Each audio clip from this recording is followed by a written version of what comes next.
noite, amigos. Aqui eu falo Matheus Chibus, do canal Sequer Bom. Primeiramente, inscrevam-se aqui todos no canal, né? E sejam membros de nível 3 aqui do nosso canal e façam o nosso curso de sobrevivência intelectual, que é o nosso curso permanente e continuado de formação intelectual. Na verdade, ele não é permanente, né? Ele é de longa duração, seria melhor de se dizer, né? Eu pretendo ensinar 90% do que eu sei. Veja, faleceu ontem o Zé Murilo de Carvalho, certo? Historiador Zé Murilo de Carvalho. Zé Murilo de Carvalho enquadra-se nessa tradição de pensamento liberal brasileiro, né? Ele se enquadra nessa tradição de pensamento liberal brasileiro, certo? Que tem como representantes, né? Representantes recentes. Não vou falar dos antigos porque a tradição muito antiga, mas sempre meio marginalizada. Mas representantes recentes seriam João Visconti, né? José Guilherme Melchior, Antônio Paim, Ricardo Belas Rodrigues, Jorge Caldeira, que ainda está vivo, né? É esse pensador liberal com vagas simpatias monárquicas, né? Que, entretanto, no caso do Zé Murilo de Carvalho, ele faz mais concessões à esquerda que os demais. Ele fazia mais concessões à esquerda que os demais, ao meu ver, né? Mas ele teve méritos e deméritos, certo? O mérito, vamos lá, os méritos do Zé Murilo de Carvalho. Em primeiro lugar, ele entendeu muito bem isso que nós chamamos de nacionalismo fiduciário. E entendeu isso melhor do que muitos. Ele entendeu que a formação do imaginário nacional brasileiro convergiu para uma visão pautada em um país que é um detentor de recursos naturais, certo? Um patrimônio comum que cujo elemento constitutivo principal seria esse conjunto de recursos. E que isso se intensifica na República, embora já estivesse presente claramente no Império. E nisso, o Zé Murilo de Carvalho foi particularmente perspicaz.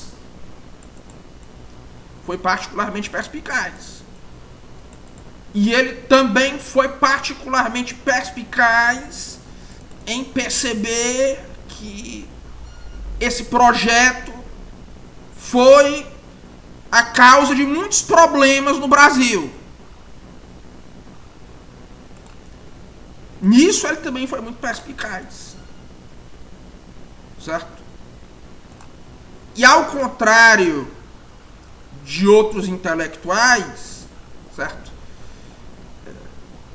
Da sua geração, ele percebeu muito rápido que esse caminho é um caminho de fracasso.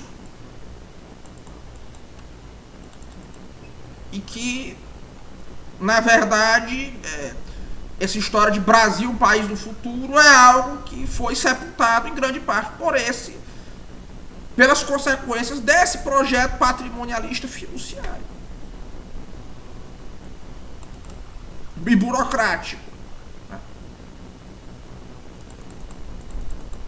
Entretanto, ao contrário de outros intelectuais liberais, o Zé Murilo de Carvalho era alguém mais disposto a cooperar com a esquerda socialista. Infelizmente, ainda que ele tivesse sempre uma visão muito pessimista dos projetos desse povo aí. No âmbito burocrático, diga-se de passagem, o Zé Murilo de Carvalho, ele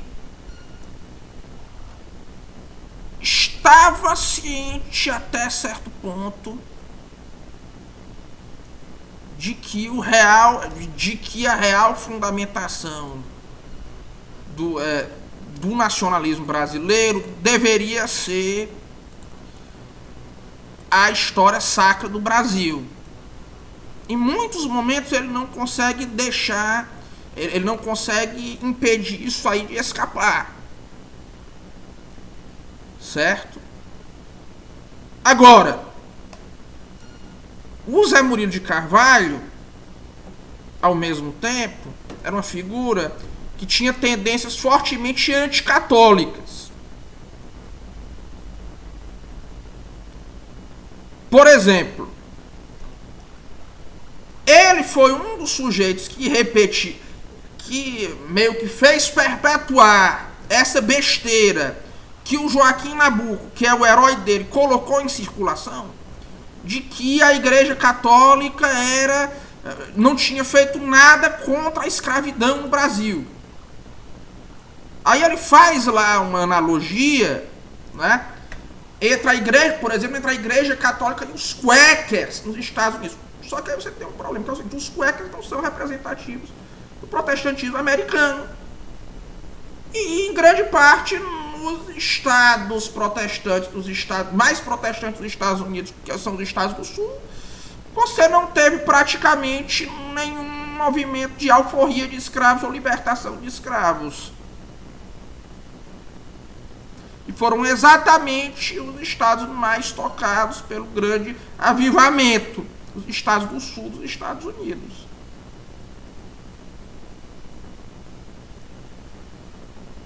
Enquanto o próprio Joaquim Nabuco, que foi o grande difusor dessa pataquada, admite, no Minha Formação, que é uma obra um tanto famosa, que o Zé Murilo de Carvalho domina, né?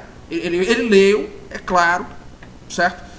Que a Igreja Católica no Brasil fez muito pela libertação dos escravos. Mesmo por fim, ele já admite isso aí, que a Igreja Católica teve um grande papel na sociedade civil na libertação dos escravos. E que ela foi uma das grandes responsáveis pelas alforrias em larga escala que teve no Brasil, e que não houve, em que essas alforrias não aconteceram nos Estados Unidos. Isso o próprio Joaquim Nabuco fala. Que as igrejas protestantes nos Estados Unidos não fizeram movimento de alforria em larga escala. Certo? E isso é algo que o Zé Murilo de Carvalho omite. E não só omite, como ele também coloca em circulação genealogias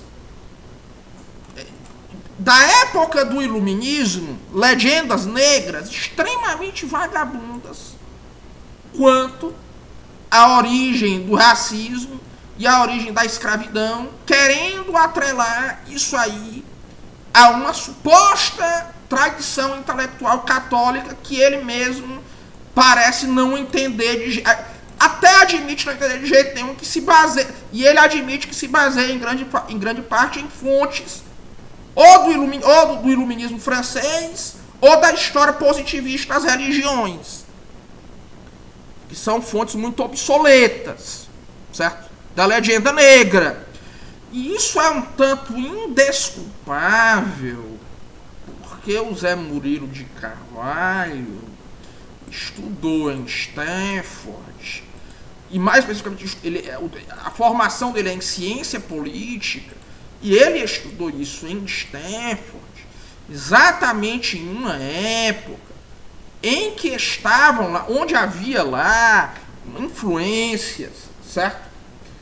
Do Eric Feiglin e do Léo Strauss e dos discípulos deles, que trataram extensamente da questão da genealogia do racismo, de qual é a real origem intelectual, quais são as reais origens intelectuais do racismo. Ou seja, o Zé Murilo de Carvalho, né, ele me parece, certo, ser das duas uma. Ou ele é uma escola fraco, ou ele é uma escola, uma pessoa um tanto mal intencionada.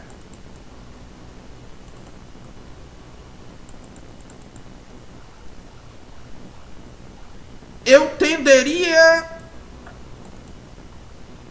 Olha, não é porque ele morreu, não é porque ele morreu que ele é santo, certo?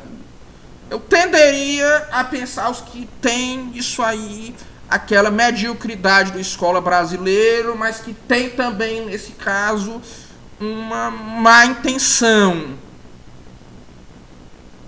Certo?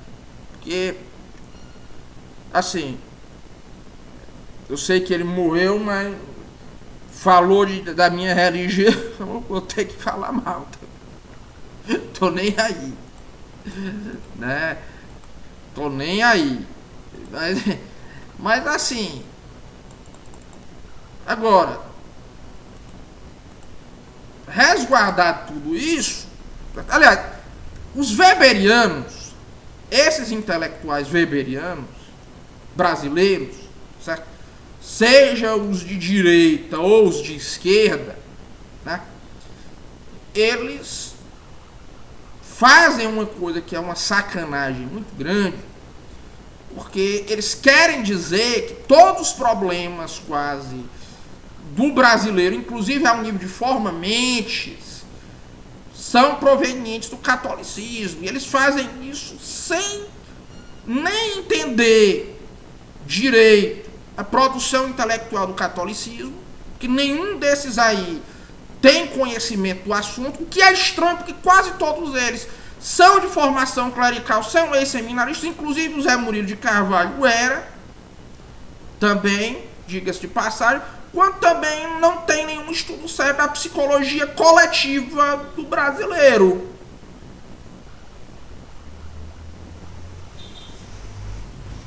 Também não tem. Agora, para finalizar, o Zé Murilo de Carvalho, se você for me perguntar se ele fez mais bem ou mais mal, eu acho que ele fez mais bem. Porque o Zé Murilo de Carvalho foi uma das poucas pessoas que tentou, de fato, levantar, certo? Seriamente a formação do imaginário político brasileiro. E ele também teve um grande mérito no resgate dessa tradição liberal brasileira, que é uma tradição importante na história intelectual do Brasil, mas que tinha sido esquecida e solapada pelos esquerdistas. Tinha sido jogada para debaixo do tapete pelos esquerdistas. E nisso aí, o Zé Murilo de Carvalho, certo? Fez um excelente trabalho. Apesar das suas faltas. Em relação às quais eu não sou muito caridoso, confesso. De todo modo, oremos todos por ele, né? Requiem aeternam dona eis domine, et lux perpetua luceat eis. Um forte abraço a todos e até logo.